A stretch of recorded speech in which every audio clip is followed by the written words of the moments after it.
નમસ્કાર મિત્રો, સ્વાગત છે આપનું મારી YouTube channel government job info પર। મિત્રો, આજે આપણે વિડીયોમાં વાત કરવાના છે કે જાતિનો દાખલો કેવી રીતે કઢાવવો। મિત્રો, જો તમારી પાસે પિતા, કાકા તેમજ ફઈનું જો લિવિંગ સર્ટિફિકેટ ન હોય અને તમારે જાતિનો દાખલો કઢાવવો હોય તો કેવી રીતે આપણે કઢાવશું, ફોર્મ કેવી રીતે ભરશું તેમજ ડોક્યુમેન્ટ ક્યાં ક્યાં જોશે। મિત્રો, વિડીયોમાં આપણે સંપૂર્ણ માહિતી મેળવીશું, તો તમે છેલ્લે સુધી વિડીયો જોજો।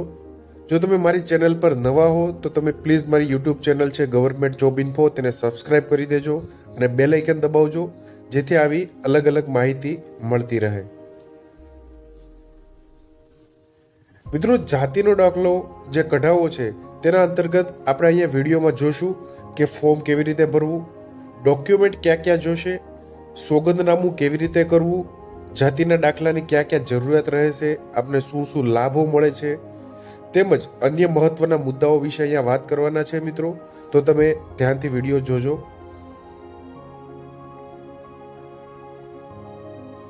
મિત્રો, જાતિનો દાખલાની જરૂરિયાત શા માટે પડે છે તો તમે જોઈ શકો છો, ભારતમાં કોઈ પણ વ્યક્તિની ઓળખાણ તેની જાતિ અને સમુદાય આધારિત કરવામાં આવે છે અને કોઈ પણ સરકારી ભરતી છે, સરકારી યોજનાઓ કે કોઈ પણ શિક્ષણ સંસ્થામાં એડમિશન લેતી વખતે જાતિનો દાખલો સૌથી પહેલા માંગે છે।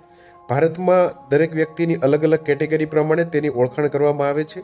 ભારત સરકાર દ્વારા જાતિ પ્રમાણપત્રને 3 ભાગોમાં મુખ્યત્વે વહેંચવામાં આવેલું છે, જેમાં અનુસૂચિત જાતિ એટલે કે SC, અનુસૂચિત જનજાતિ એટલે કે ST અને અન્ય પછાત વર્ગ એટલે કે OBC ના લોકોનો સમાવેશ થાય છે।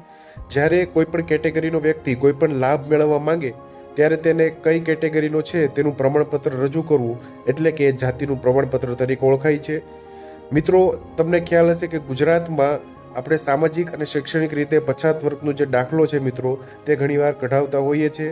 તો મિત્રો, ગુજરાતમાં 1972માં ગુજરાતના જે હાઈકોર્ટના જે પૂર્વ ન્યાયાધીશ છે મિત્રો AR જે બક્ષી છે સાહેબના અધ્યક્ષતામાં જે કમિશન બેસાડવામાં આવ્યું હતું, એટલે આપણે બક્ષી પંચના નામે ઓળખીએ છીએ મિત્રો।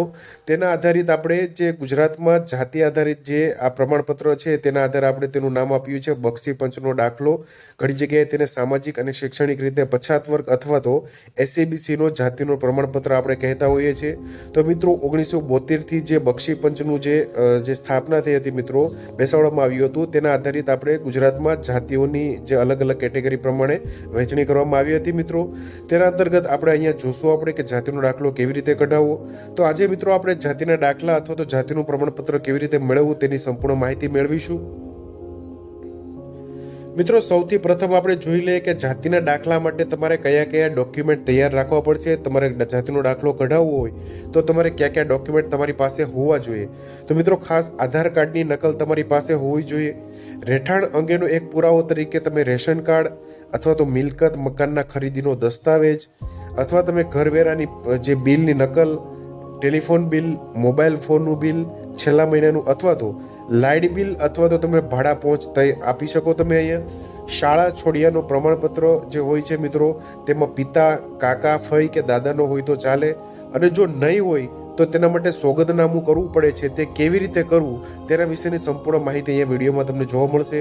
સંબંધનો પુરાવો, 50 રૂપિયાનું સ્ટેમ્પ ઉપર જે સોગંદનામાની આપણે જે વાત કરી છે તે, પેઢીનામું જે તલાટી પાસેથી મેળવવાનું રહેશે, કુટુંબના જે સભ્યોનો જાતિનો દાખલો રજૂ કરો છો તે સભ્યને નામ પેઢીનામા સાથે મેચ થતું હોવું જરૂરી છે, તેમજ પાસપોર્ટ સાઇઝના 2 ફોટોની અહીંયા જરૂરિયાત પડશે। મિત્રો, હવે આપણે જોશું અહીંયા કે જાતિનું દાખલાનું જે અરજી પત્રક છે તે કેવી રીતે ભરવું આપણે। તો તમે જોઈ શકો છો મિત્રો, ગૂગલ ઉપર તમે આ રીતે જાતિનો દાખલો ગુજરાત જે ફોર્મ છે તે તમે સર્ચ કરશો તો તમે જે જાતિનો દાખલાનું જે અરજી પત્રક છે તે તમે PDF ફાઇલ ડાઉનલોડ કરી અને તમે પ્રિન્ટ કાઢી શકો છો, અથવા તમે મિત્રો જે જન સેવા કેન્દ્ર હોય છે, મામલતદાર કચેરી હોય છે, તેમાં જે જન સેવા કેન્દ્ર હોય છે, અથવા તો તમે ડિજિટલ ગુજરાતની જે વેબસાઇટ છે તેમાં તમે સિટીઝન સર્વિસમાં જે કાસ્ટ સર્ટિફિકેટ છે SABC માટેનું, ડાયરેક્ટર ઓફ ડેવલપિંગ જે વિકસિત જાતિનું જે છે, વિકસિત કલ્યાણ વિભાગનું છે તે કાસ્ટ સર્ટિફિકેટ તમે ડાઉનલોડ કરી શકો છો, અહીંયા તમે જોઈ શકો છો વેબસાઇટ પરથી, અથવા તો તમે જે જન સુવિધા કેન્દ્ર છે તેમાંથી તમે મેળવી શકો છો। એ સિવાય મિત્રો, તમે તાલુકા પંચાયતમાંથી તેમજ જે જિલ્લા સમાજ કલ્યાણ અધિકારીની જે કચેરી હોય છે ત્યાંથી તમે આ જે જાતિનું પ્રમાણપત્ર કઢાવવા માટેનું જે અરજી ફોર્મ છે તે તમે મેળવી શકો છો। તો મિત્રો હવે આપણે વાત કરશું કે જાતિના દાખલાનું જે અરજી પત્રક છે મિત્રો તે કેવી રીતે આપણે ભરવું. તો તેના વિશે સંપૂર્ણ ડિટેલમાં આપણે માહિતી મેળવીશું અહીંયા. મિત્રો તમે અહીંયા જોઈ શકો છો આ ગુજરાત રાજ્ય અંતર્ગત જે સામાજિક અને શૈક્ષણિક રીતે પછાત વર્ગ માટે જાતિ પ્રમાણપત્ર મેળવવા અંગેનું અરજી ફોર્મ છે. આપણે પૂરું અરજી ફોર્મ એકવાર જોઈ લઈએ. પહેલા તમે જોઈ શકો છો અહીંયા બાહેંધરી તેમજ આ રીતનો એક નમૂનો છે મિત્રો. તે પ્રમાણે તમને જાતિનું પ્રમાણપત્ર આપને મળવાપાત્ર રહેશે. તો મિત્રો હવે આપણે જોશું કે જાતિનું પ્રમાણપત્ર છે તે અરજીપત્રક છે તે તમારે કેવી રીતે ભરવું. સંપૂર્ણ માહિતી આપણે જોશું.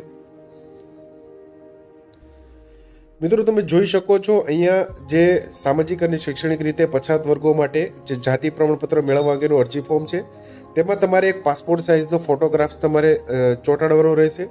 ત્યારબાદ આપણે વિગતવાર જોઈએ તો સરકારશ્રીએ જાહેર કરેલ સામાજિક અને શૈક્ષણિક રીતે પછાત વર્ગની જે જાતિ પૈકી જે ખાલી જગ્યા જાતિમાં એટલે કે તમારો જે જાતિમાં સમાવેશ થતો હોય મિત્રો તેમાં ખાસ ધ્યાને રાખવાનું રહેશે કે તમારું જે એસીબીસી એટલે કે ગુજરાતમાં જે એસીબીસીના જે પછાત વર્ગોનું જે લિસ્ટ છે તેમાં તમારો સમાવેશ થતો હોય તો જ તમને આ જાતિ અંગેનું પ્રમાણપત્ર મળવાપાત્ર થશે. મારે રાજ્ય સરકારે જાહેર કરેલ અનામત નીતિનો તેમજ મળવાપાત્ર અન્ય સહાય તેમજ લાભ મેળવવા માટે જાતિ પ્રમાણપત્રની જરૂર છે. મારી વિગતો નીચે મુજબ છે. તેમાં તમે જોઈ શકો છો અહીંયા અરજદારનું પૂરું નામ અને સરનામું તમારે લખવાનું રહેશે તેમજ મોબાઈલ નંબર અહીંયા સુવાચ્ય અક્ષરે તમારે લખવાનું રહેશે. ત્યારબાદ અરજદારના પિતા તેમજ વાલીનું પૂરું નામ લખવાનું રહેશે. માતાનું પૂરું નામ તમારે લખવાનું રહેશે અહીંયા. ત્યારબાદ અરજદારની જાતિ તેમજ પેટા જાતિ તે તમારે અહીંયા લખવાની રહેશે. અરજદારનું વતન જેમાં તમે જોઈ શકો છો ગામ, તાલુકો, જિલ્લો અને રાજ્ય લખવાનું રહેશે. અરજદારના પિતાનું જન્મસ્થળ અને મૂળ વતન, તાલુકો, જિલ્લો, રાજ્ય તમારે અહીંયા લખવાનું રહેશે. મિત્રો બહારના રાજ્યના હોય તો ગુજરાતમાં વસવાટની વિગતો, મૂળ વતનનું રાજ્ય અને ગુજરાતમાં કેટલા વર્ષોથી વસવાટ કરે છે તેની સંપૂર્ણ વિગતો અહીંયા સુવાચ્ય અક્ષરે લખવાની રહેશે તમે. ત્યારબાદ તમે જોઈ શકો છો અરજદારના પિતાની જાતિ તેમજ પેટા જાતિ અંગેની માહિતી અહીંયા આપવામાં આવી છે તે તમારે લખવાની રહેશે. ત્યારબાદ જાતિ પ્રમાણપત્ર મેળવવાનો હેતુ તો મિત્રો તમારે કોઈ સરકારી યોજનાનો લાભ લેવો છે, કોઈ જગ્યાએ શિક્ષણ માટે એડમિશન લેવું છે, તમારે શિષ્યવૃત્તિ મેળવવા માટે આ જાતિનો દાખલાની જરૂરિયાત છે કે તમારે કોઈ અનામતનો લાભ મેળવવો તેના માટે જરૂરી છે તો તે માટેનો હેતુ અહીંયા સ્પષ્ટ લખવાનો રહેશે. તમારે જાતિ પ્રસ્તાવિત કરવાના સમર્થન માટે રજૂ કરેલા આધાર પુરાવા, દસ્તાવેજ વગેરેની પ્રમાણિત નકલોની વિગત તો તે તમારે સ્ટેપ બાય સ્ટેપ લખવાની રહેશે. કયા કયા દસ્તાવેજોની જરૂરિયાત પડશે તમારે તે આપણે આગળ વિડીયોમાં જોશું. આપણે મિત્રો ફોર્મની આગળ આપણે જોઈએ તો તેમાં એક બાહેંધરી તમારે આપવાની રહેશે. હું એકવાર વાંચી લઉં છું કે મારી ઉપરની જે તમામ વિગતો સાચી છે તેની હું ખાતરી આપું છું. જે ધ્યાને લઈ મને સામાજિક અને શૈક્ષણિક રીતે પછાત વર્ગનું જાતિ પ્રમાણપત્ર આપવા વિનંતી.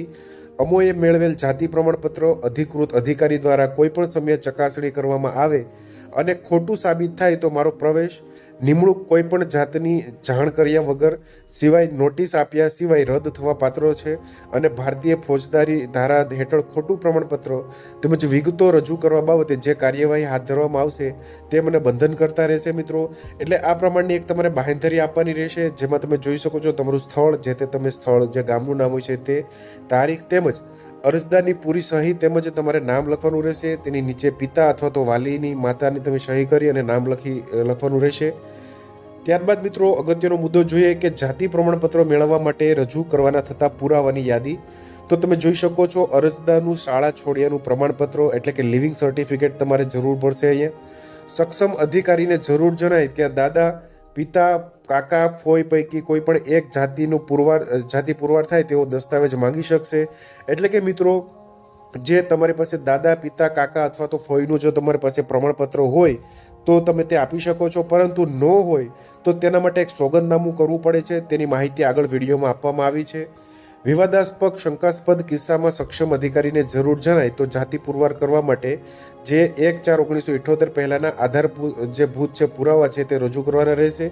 અન્ય રાજ્યમાંથી સ્થળાંતરિત ઉમેદવાર કિસ્સામાં જે 1/4/1978 કે તેથી પહેલાની ગુજરાત રાજ્યમાં કાયમી વસવાટ કરતા હોવા અંગેને સરકારી રેકોર્ડ આધારિત પુરાવા રજૂ કરવાના રહેશે. રહેઠાણના પુરાવા તરીકે તમે જોઈ શકો છો light bill, telephone bill, ration card, ઘરવેરા બિલ, ચૂંટણી ઓળખ કાર્ડ વગેરે આધારભૂત જે પૈકી કોઈ પણ એક નકલ તમે અહીંયા આપી શકો છો. અહીંયા મિત્રો એક ખાસ નોંધ આપવામાં આવી છે. તમે જોઈ શકો છો અરજદારને ફોટા સાથે પ્રમાણપત્ર આપવાનું હોવાથી અરજદારે પાસપોર્ટ સાઇઝના 2 ફોટા સાથે સ્વયં આવવાનું રહેશે, એટલે કે અગત્યની વાત કહી શકાય તો તમારે રૂબરૂમાં ત્યાં તમારે જવું પડશે. મિત્રો ફક્ત કચેરીનો ઉપયોગ માટે છે, તેમાં તમારે કંઈ પણ લખવાનું રહેશે નહીં. આમાં તમે જોઈ શકો છો આ પ્રમાણે તમને એક પ્રમાણપત્ર આપવામાં આવશે મિત્રો, જાતિનું પ્રમાણપત્ર. તમે જોઈ શકો છો સંપૂર્ણ માહિતી અહીંયા આપવામાં આવી છે. તેમાં તમને કચેરીનું રાઉન્ડ સીલ મારી અને સંપૂર્ણ માહિતી ભરી અને તમને અહીંયા પ્રમાણપત્ર એક આપવામાં આવશે. તો મિત્રો આપણે ઉપર વાત કરી એ પ્રમાણે તમારી પાસે જો તમારા પિતા, કાકા તેમજ ફઈનું લિવિંગ સર્ટિફિકેટ ના હોય તો આપણે શું કરવાનું રહેશે? તો મિત્રો તેના માટેનો ઓપ્શન છે સોગંદનામું. મિત્રો તેના માટે આપણે એક સોગંદનામું એટલે કે એફિડેવિટ કરવાનું રહેશે. તેના વિશે અહીંયા સંપૂર્ણ વિગતવાર માહિતી જોઈએ. તો તમે જોઈ શકો છો મિત્રો સોગંદનામું શું છે. સોગંદનામું એટલે કે મિત્રો એક સોગંદ પર કરાતું નિવેદન કે જાહેરાત છે. સોગંદનામું પુરાવાની જે કાયદાની કલમ 17 હેઠળ પુરાવામાં સ્વીકાર્ય છે, એટલે કે તમે પુરાવા તરીકે આપી શકો છો. દીવાની કાર્યવાહીનો જે કાયદો છે મિત્રો 1908ના જે નંબર પ્રમાણે સોગંદનામા અંગે કેટલાક પ્રબંધો છે. એમ છતાં તમે જે સોગંદનામું છે તે વ્યક્તિગત જાણકારીની વિગતો આપવી જોઈએ. જો માન્યતા પરથી વિગતો આપવામાં આવે તો માન્યતાના કારણો આપવા જોઈએ. એટલે કે મિત્રો તમે જે એફિડેવિટ એટલે કે સોગંદનામું કરી અને તમારે જે ઉક્ત પુરાવો છે પુરાવા તરીકે આ સોગંદનામું તમે રજૂ કરી શકો છો. સોગંદનામું મિત્રો કઢાવવા માટે તમે જોઈ શકો છો અહીંયા જે નોટરી હોય છે અથવા તો જે કોર્ટ હોય છે તેની બહાર જે બેઠેલા જે ટાઈપિસ્ટ હોય છે તેની પાસે જઈ અને તમે સોગંદનામું ટાઈપ કરાવી શકો છો. ત્યારબાદ તમે તેના 50 રૂપિયાનું જે તેના સ્ટેમ્પ પેપર પર તમે લગાવી અને તમે 50 રૂપિયાનું જે તમારું સોગંદનામું તમારે લગાવવાનું રહેશે. મિત્રો આ જે સોગંદનામું છે મિત્રો તે કઢાવતા પહેલાં અને તમે જમા કરાવતા પહેલાં તમારે એકવાર જે જિલ્લા સમાજ કલ્યાણ અધિકારીની જે કચેરી હોય છે ત્યાં તમારે દેખાડવું જરૂરી છે મિત્રો, હિતાવહ રહેશે.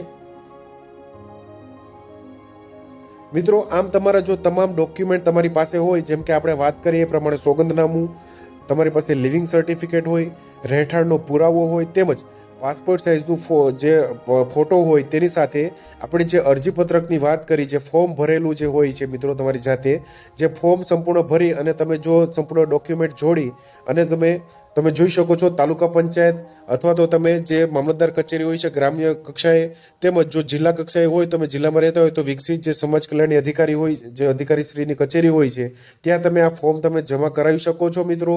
અને તેના દ્વારા તમને 1 કે 2 દિવસમાં તમને આ જાતિનું પ્રમાણપત્ર છે તે તમને મળવાપાત્ર થશે.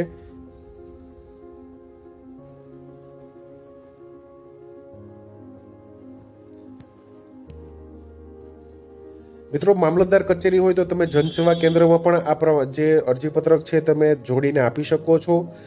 ત્યારબાદ તમે જોઈ શકો છો મિત્રો આ પ્રમાણે તમને એક જાતિનું પ્રમાણપત્ર છે તે તમને મળવાપાત્ર થશે.